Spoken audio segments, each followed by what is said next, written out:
Hello everyone, welcome back to my channel. My name is Tara and this is the Reclaimed Ranch. If you're new here, welcome. Today I have for you a big suitcase slash trunk. I didn't have any big furniture pieces for the flip today, so this is what we're gonna get.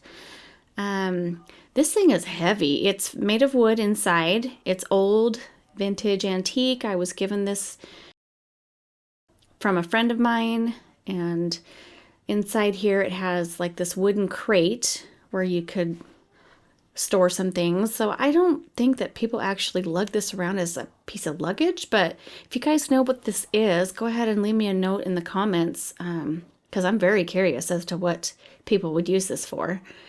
And it was of course dirty. It had that musty smell. So we're going to clean it up really good. And I didn't have time to finish the inside because of this paper was really hard to get off. I'm going to have to take my orbital sander and just sandblast it off of there. I didn't finish the inside, but I did finish the outside to give you guys some ideas of what you can do if you have a similar piece at home. And I'm going to go for more of a manly feel on this, I guess you could say. We're going to decoupage some really cool antique clock paper onto it.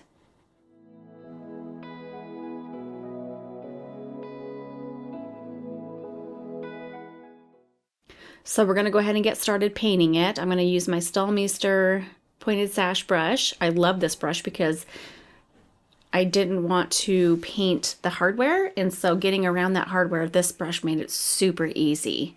And we're going to color this in coal black. And I just wanted to cover up all the scratch marks and leave the hardware because it was that really cool old world finish to it. And then for the big sides, we're going to use Fusion's Parchment, which is a really nice shade of white, and that's going to give us a really nice base for the decoupage paper. So I did 2 full coats, and I'm going to use a flat brush with this because of the big space, but it still made easy work for me to go around the hardware with this brush. So 2 full coats, we're going to let it dry in between really well, and then we'll be ready to decoupage.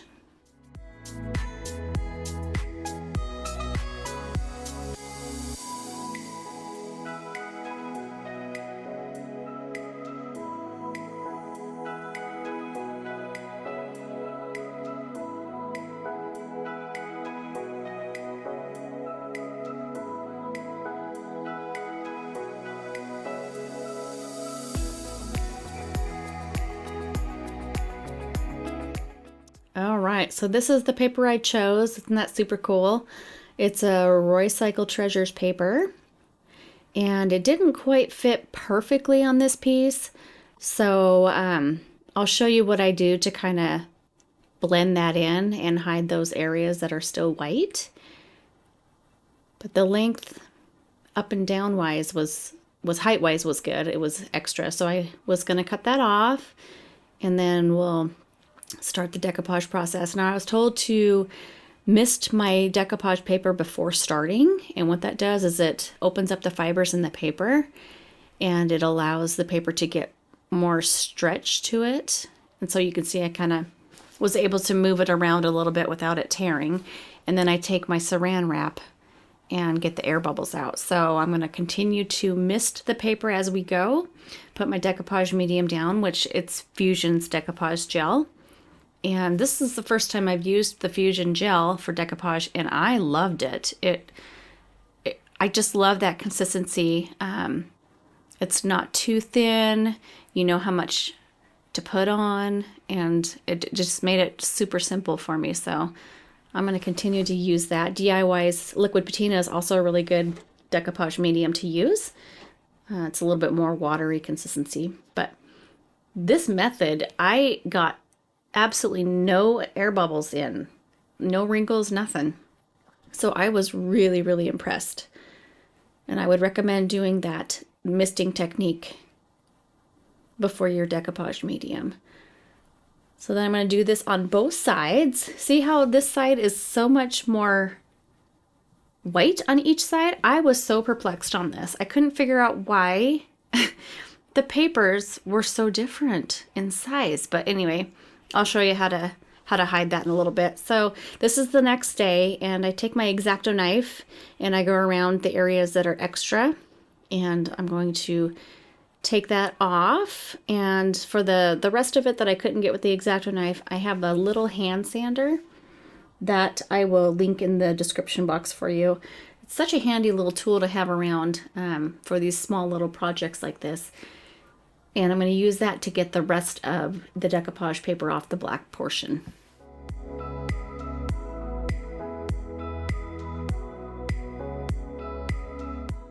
So here's that little hand sander. And they do come with several different types of sanding paper. There's like a, I think there's a 320 grit, a 220, a 180, and maybe 100 or 120. So it allows you to get your projects done no problem. And now that everything's off, I'm going to go ahead and go over again, one coat on each side with my decoupage medium. And I do have this available on my website, any of the Fusion products and Stahlmeister products that you see, if you're interested. You can always use brushes from Walmart. You can use different types of paint. You don't have to use the high end, but this is what I have and what I sell in my booth, so I like the high quality of it. So now, in order to hide that white strip on each side, what I'm going to do is I'm going to take the paint that was left over when I painted this, and I'm going to just add the dark black paint onto the white. And then we're also going to add some of the black wax in the DIY line. And that's going to help us blend in these pieces to this suitcase. That's what I'm going to call it, a big suitcase. But I blend it out in the corners and all along the edges on both sides, and it just makes it look old, like the old world style. Makes it look vintage, a little more vintage, rustic. So this piece can go into all different types of styles. But I really think it would look good in like a guy's bedroom, boy's bedroom, study. Could go in a living room. All kinds of different things you can do with it. And it provides quite a bit of storage, which is nice too. So sorry it was such a short video today. I've just been so busy trying to get all of my products into the new location. I hope you like this video. Let me know what your guys' thoughts are. And I hope you have a wonderful weekend. And I'll be back on Tuesday with some more DIYs. Take care, you guys, and we'll see you then. Bye.